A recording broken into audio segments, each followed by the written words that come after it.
समसामयिक को लेकर, और इसको लेके कई सारे बच्चे खौफजदा है, डरे हुए हैं। और मेरे को कई बार बच्चों के मैसेज आते, सर समसामयिक को कैसे कवर करें? क्योंकि एक टाइम था आज से कोई 5-1 साल पहले, जो हमारे कंपटीशन का दौर था, या 2020 से पहले आप कह सकते, कोविड से पहले का दौर था। उस समय क्या था कि एक स्टूडेंट वार्षिक अंक पढ़ के भी करंट में 10 में से 6-7 सवाल कर लेता था। मैंने खुद ने जब फर्स्ट ईयर का एग्जाम दिया था तो एक वार्षिक अंक पढ़ के भी बढ़िया से उसमें से मुझे लगता 10 में से 8-9 प्रश्न मेरे सही कर दिए थे। वो चल जाता था, क्योंकि उस समय करंट की जो नेशनल इंटरनेशनल इंपोर्टेंस की जो घटनाएं होती थी वही की परीक्षा में पूछी जाती थी, तो एक समय चल जाता था। तो मैंने पहले भी कई वीडियोस, पुरानी वीडियोस आप सुनोगे तो मैंने उसमें ये कह रखा था कि अगर आप लास्ट में भी एक वार्षिक अंक पढ़ते हैं तब भी आपका करंट में अच्छा स्कोर हो जाएगा। ये उस समय की बात थी। आज स्थिति क्या बनी है कि आरपीएससी के आप करंट अफेयर्स के प्रश्न देखिए, आप आरएमएसबी के करंट अफेयर के प्रश्न देखिए, अभी हाल ही में आरएस की परीक्षा हुई उसके करंट अफेयर्स की देखिए, अभी 2 दिन पहले ईयूआरओ का पेपर हुआ उसमें करंट अफेयर देखिए। आज की स्थिति यह है समसामयिकी में तो सबसे कम महत्वपूर्ण घटना है वो परीक्षा में पूछी जा रही है। कम महत्वपूर्ण का मतलब यह है कि ऐसी घटनाएं जो हम यूजलेस समझते हैं, नॉट वर्दी, हम समझते हैं कि इसको कोई पूछ नहीं सकता, हमारा ध्यान भी उस ओर नहीं जाता। अखबार की घटना हो, देख लिया, छोड़ देते, ऐसा कौन पूछता है? हम ऐसी घटनाएं पढ़ने की कोशिश करते हैं तो ज्यादा इंपोर्टेंस में रहती है। आरपीएससी ने आजकल, आरपीएससी और आरएमएसबी दोनों ने आजकल वैसी घटनाओं को प्राथमिकता देना शुरू कर दिया है जो सच में लाइमलाइट में नहीं रहती। अब जैसे पहले ओलंपिक के पूछे जाते थे, राष्ट्रमंडल खेलों के खिलाड़ी पूछे जाते थे, आजकल नेशनल गेम के पूछे जाने लग गए। तो ऐसी स्थितियों में बच्चा थोड़ा सा डर गया कि सर इसको कैसे मैनेज करें, आखिर क्या स्रोत पढ़े, क्या कैसे किया जाए। तो अब उस विषय पे मैं बात रखने की कोशिश करूंगा कि अब इसका उपाय क्या है। देखिए, सबसे पहली चीज है माइंडसेट की। आपको अपना माइंडसेट ऐसा रखना है कि चीजों को हम माइंडसेट के जरिए कवर कर सकते हैं, क्योंकि जैसा माइंडसेट होगा वैसे ही हम तैयारी करेंगे। सबसे पहली बात, अब आप वो बात तो भूल जाइए कि एक वार्षिक अंक पढ़ के काम चला देंगे। अब आरपीएससी की डिमांड ये है कि करंट नियमित हो। नियमित होने का मतलब यह है कि आप भले हर दिन ना पढ़ें, लेकिन एक मासिक पत्रिका जरूर पढ़ें और अखबार को अच्छे से पढ़ें।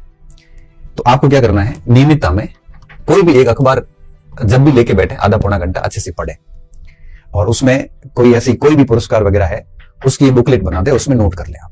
ये आधा पौना घंटा लगता है, बहुत अधिक समय नहीं लगता। और इसके साथ में आप क्या करें, एक मासिक पत्रिका, आप मूमल ला सकते हैं, आप नाथ की ला सकते हैं, आप लक्ष्य ला सकते हैं, मासिक पत्रिका कोई भी पढ़ ले, मासिक पत्रिका को बढ़िया से देख ले। अब ये हर महीने करते रहे, वार्षिक अंक पे निर्भर न रहे आप।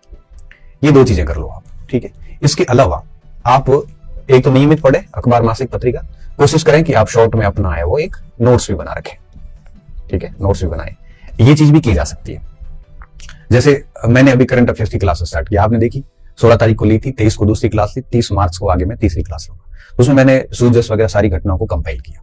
आप उस क्लास को भी हर 7वें दिन देख सकते हैं, क्योंकि मैं हर दिन क्लास पे इतना विश्वास नहीं रखता, क्योंकि इतना करंट हर दिन बनता नहीं है। हर दिन 2-3 घंटे करंट पढ़ने का कोई सेंस नहीं है। सेंस ये है कि आप मासिक पत्रिका देख लो बढ़िया, और अखबार अच्छे से पढ़ लो। अखबार में क्या है कि आप कॉन्फिडेंट रहते हैं हमेशा।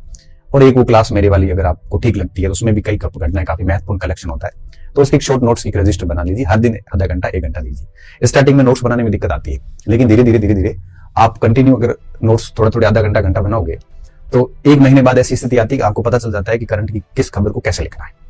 जितना शॉर्ट में हो उतना बनाओ, ज्यादा बहुत डिटेल में उसमें जानने की आवश्यकता नहीं रहती। एक तो ये शॉर्ट नोट्स का काम कर लीजिए। उसके बाद जब एग्जाम नजदीक आता है तो एग्जाम के टाइम आप वार्षिक अंक वगैरह कोई आता है मार्केट में, वो लाके देख लो। वार्षिक अंक पढ़ने में फिर दिक्कत नहीं होगी। क्यों नहीं होगी? क्योंकि आपने अखबार पढ़ रखा है, आपने मासिक पत्रिका कंटिन्यू पढ़ रखी है। इसके अलावा आपने मेरी क्लास के या जो भी कोई क्लास और भी कहीं देखते हो तो उसके अगर आपने शॉर्ट नोट्स बना रखे, इतना करने के बाद अगर आप लास्ट में वार्षिक अंक देखते हैं तो बहुत कम ऐसी खबरें होंगी जो नहीं होगी। इसको पढ़ने में बिल्कुल आपको आसानी रहेगी। अगर आप सीधा वार्षिक अंक पढ़ते हैं सबको पढ़े बिना, तो वार्षिक अंक की कोई बिंदु आपको ऐसे लगेंगे जैसे पता नहीं कहां से आ गए, और आपको इतना बोझ लगेंगे कि आप उसको याद नहीं कर पाएंगे। उल्टे आपको टेंशन बढ़ेगी, यार पता नहीं कैसे याद होगा इतना सब। तो अब आपको हर दिन समसामयिक को थोड़ा समय देना चाहिए। कम से कम हर दिन अखबार पढ़ लो। बाकी हर संडे को ऐसी एक आधी पत्रिका जो आप लाते हो, संडे टू संडे, अभी आप 4 संडे होते हैं महीने में, इन 4 संडे को भी देखते हो तो ऐसी पत्रिका पूरी हो जाती है। पत्रिका में इतना दम नहीं होता कि आप हर दिन 2 घंटे पढ़ो। आप अगर संडे टू संडे करते हो, हर दिन अखबार पढ़ लो, और अखबार की कोई बात आती है तो आप नोट कर लो रजिस्टर में। और ऐसा करने में आपको बहुत अधिक समय नहीं लगता है। सुबह आप अखबार पढ़ते हो, उसी समय आप ये काम कर सकते हो, क्योंकि सुबह उठते कौन पढ़ता है? सुबह उठते व्यक्ति चाय पीता है, अखबार पढ़ता है, और अखबार देखते वक्त है वो पूरा अखबार पढ़ने के बाद राजस्थान, अखबार पढ़ते वक्त पेन लेके बैठो, राजस्थान का कोई घटना है उसके पीछे अंडरलाइन कर दो, राइट कर दो, और फिर क्या करना, रजिस्टर लेके और उन घटनाओं को आधे पेज में नोट कर दिया, बात खत्म। ये काम कर लो डेली का। और जैसे ही, क्योंकि जो परीक्षक पेपर बनाता है आपको पता है कि वो कोई मूल तो पढ़ेगा नहीं, मासिक पत्रिका तो पढ़ेगा नहीं, वो अखबार ही पढ़ता है। और पेपर सेटर होते हैं, अखबार में से चीजें अपनी बुकलेट में नोट करते हैं। क्योंकि ये एक सामान्य सी बात है कि जो व्यक्ति पेपर बना रहा है वो अपने बीच का ही है, जो भी बना रहा हो, कोई प्रोफेसर बना रहा होगा या कोई आईएएस बना रहा हो, जो भी कोई बना रहा हो, वो अपने बीच ही रहता है। और राजस्थान की करंट का प्रश्न बना रहा है तो राजस्थान का ही व्यक्ति होगा, राजस्थान में रहता होगा। और राजस्थान में रह के वो निश्चित तौर पे इनके पास भी स्रोत यही है, अखबार, टीवी देखना। अब टीवी तो अपन देख नहीं सकते, टीवी में आजकल कुछ आता भी नहीं है, तो वो सारी की सारी मेन सोर्स है अखबार, वो भी अखबार से ही चीजें करते हैं। हम अखबार को इग्नोर मारते हैं और वो अखबार से अपनी, पुराने लोग आज भी डायरी लिख रखते हैं और डायरी में घटना लिख लेते हैं। फिर जब पेपर बनाना होता है वो घटना देखते हैं, उसमें से एक प्रश्न उठा के गूगल करके और थोड़ा सा डिटेल में प्रश्न डाल देते हैं, बस यही, और कुछ भी नहीं है। तो आप क्या करो, अखबार पढ़ो, उसमें राजस्थान की कोई खबरें हैं, पुरस्कार है, खेल है, मीटिंग्स है, उनको एक बार राइट क्लिक करके और लिख लो। एक ऐसा करने में आधा पौना घंटा लगता है। आप क्रिकेट, आईपीएल की भी लंबी लंबी खबरें पढ़ते हो ना, इससे अच्छा है अखबार को पढ़ो, कोई भी एक अखबार देख लो आप। फिर ऐसी एक आधी मासिक पत्रिका भी आप पढ़ लो। मासिक पत्रिका इसलिए क्योंकि अखबार से अपनी कोई न्यूज छूट जाती है तो मासिक पत्रिका कवर कर लेता है। और फिर लास्ट में एक वार्षिक अंक, वार्षिक अंक इसलिए अगर इनमें से अपने से कोई छूट गई तो यहाँ से कवर हो जाती है। और ऐसा करने में बहुत अधिक समय नहीं लगता, सप्ताह में अगर आप 2 घंटे भी देते हो तब भी ये सारा काम बढ़िया से हो जाता है। इतना करने के बाद फिर भी अगर कोई प्रश्न आपकी लिमिट से बाहर होता है तो आप डरे नहीं। क्यों? क्योंकि वो प्रश्न राजस्थान के किसी भी बच्चे की लिमिट में नहीं है, उसको लेके आपको तनाव लेने की आवश्यकता नहीं है। क्यों? क्योंकि वो प्रश्न मेरिट निर्धारक सच में नहीं है, वो प्रश्न फिर आपके लिए कठिन नहीं है, पूरे राजस्थान के बच्चों के लिए कठिन है। आप इतना करने के बाद आप जितना करोगे उतना दूसरे बच्चे नहीं कर पाएंगे। आप ये मान के चलिए 10 में से जैसे 3 प्रश्न 4 प्रश्न आपके इस कंटेंट से बाहर है, तो वो 4% आपके कंटेंट से बाहर है, तो कईयों के कंटेंट से 6 बाहर होंगे। तो इस वजह से आप बिल्कुल इसको लेके चिंता ना करें। अगर ऐसा कोई प्रश्न आया है, अब आरपीएससी ने एक प्रश्न दिया कि इस साल से लेकर इस साल के बीच में आरपीएससी ने कितनी ऑनलाइन परीक्षाएं करनी, अब आप इस प्रश्न को सही कर ही नहीं सकते। क्यों? क्योंकि अब इस प्रश्न की, ये प्रश्न मेरिट निर्धारक नहीं है। राजस्थान का कोई बच्चा उस प्रश्न को नहीं कर सकता। वो प्रश्न केवल हास्यास्पद है, हंसने के लिए ठीक है, मजाक बनाने के लिए ठीक है। ऐसे कई प्रश्न आते हैं पेपर में, 5-7 प्रश्न ऐसे आते हैं, उनको लेकर लोड नहीं लेना। आप बस ईमानदारी से अपना ये काम करते रहिए। तो इससे क्या होगा, इससे आपकी चीजें ठीक हो जाएगी। अब जैसे मासिक पत्रिका पढ़ते हैं, उसमें नेशनल न्यूज भी आती है, उसमें इंटरनेशनल न्यूज भी होती है। अगर आप किस परीक्षा की तैयारी कर रहे हैं, अगर आप वरिष्ठ अध्यापक कर रहे हैं, 3rd ग्रेड की कर रहे हैं, प्रोफेसर की कर रहे हैं, तो केवल राजस्थान वाली न्यूज पढ़ो, उसमें आप नेशनल इंटरनेशनल आती नहीं है। अगर आप 1st ग्रेड की कर रहे हैं तो आप उसमें नेशनल इंटरनेशनल भी साथ में देखें, आपके सिलेबस में कौन सा करंट है वो साथ में पढ़ते रहे। इस तरह से उसको करना पड़ेगा अगर आप चाहते हैं कि अच्छी रैंक से हो, अच्छा हो तो। और एक ऑप्शन बच्चों का ये रहता है कि सर करंट की ये सब करें तो क्लासेस की जरूरत रहती है क्या, या क्लासेस करें तो इन सब की जरूरत रहती है क्या? तो देखो, अगर मुझे पूछे कोई YouTube क्लासेस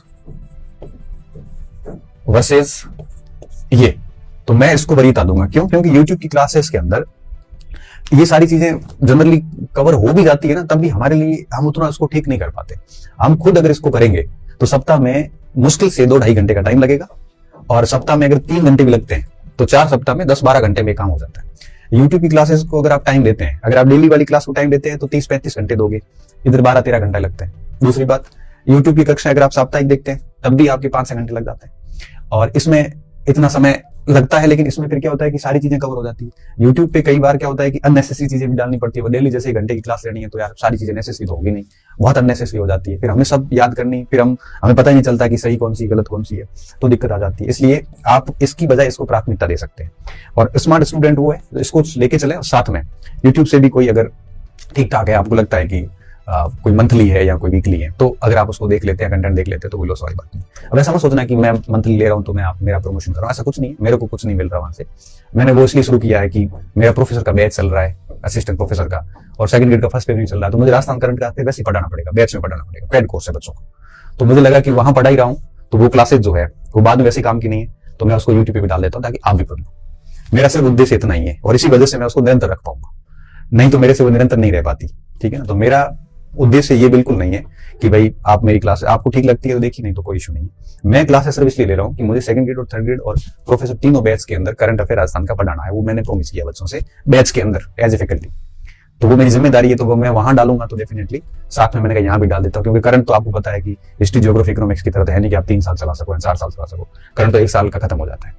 और अंतिम प्रश्न ये रहता है कि सर कितना करंट अफेयर तैयार किया जाए। तो मेरा ये मानना है कि जब भी एग्जाम होता है, जैसे जून में परीक्षा है 1st ग्रेड की, तो आप कम से कम पिछले 6 से 8 महीने का करंट बढ़िया तैयार करते हैं। ठीक है ना? तो जून में जैसे परीक्षा है तो आप सितंबर अक्टूबर के बाद का करंट देख लें, सितंबर में जो परीक्षाएं हैं तो आप है वो दिसंबर से लेकर वो कर ले, दिसंबर में परीक्षा है तो जनवरी से दिसंबर कर ले। तो एक साल का करंट अफेयर इस तरह से आप चलने दें तो बहुत बढ़िया हो जाता है। तो ये आप कर सकते हो, इससे करंट का इलाज हो जाएगा, ये तय बात है। फिर भी कोई 2-3 प्रश्न इधर उधर होते हैं तो वो सबके लिए होंगे, केवल आपके लिए नहीं होंगे। और करंट एक ऐसा क्षेत्र है जहां आप अपने पूर्व ज्ञान का उपयोग नहीं कर सकते, जहां आप तुक्का नहीं लगा सकते, जहां आप गैस पावर का भी यूज नहीं कर सकते, किया तो सीधा नुकसान है आपको। और अगर नहीं पढ़ा है तो एक भी सवाल सही नहीं होगा। अगर आप इस गलतफहमी में हो कि भाई मैं हिस्ट्री की तरह कर लूंगा, हिस्ट्री में आप पूर्व ज्ञान के बेस पे भी 10 में से 4-5 सवाल सही कर लेते हैं, पॉलिटिकल में कर लेते हैं, ज्योग्राफी में कर लेते हैं, इकोनॉमिक्स में कर लेते हैं, हर जगह पूर्व ज्ञान काम आ जाता है। लेकिन करंट में पूर्व ज्ञान काम का नहीं, क्योंकि सारी नई घटनाएं होती है।